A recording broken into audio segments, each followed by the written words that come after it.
میفرستن در سمت چپ، توپ رو با این شلیک لک عالی خود پهلوان، ارسال او داخل محوطه برای وحید مکنیمتی بسیار خالی است، فشار سختی رو تحمل میکنه پرسپولیس. حامد بازم پشت محوطه، عبدالکریم حسن و سرخ‌ها فرصت رو دارن، حالا آل کثیر تمومش کن ایسا، حالا موقعیت رو دارن سرخ‌ها تو محوطه جریمه، بشار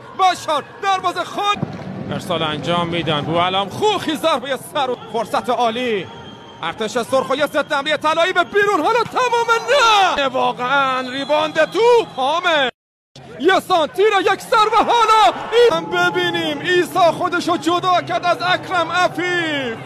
ایسا آل کثیر این سر عالی و گل. پسر خود ماه انقدر ماه نیست که تو انقدر ماه بزن دیگه، تمامش کرد. پلیس فقط یه باشگاه فوتبال نیست، یه سبک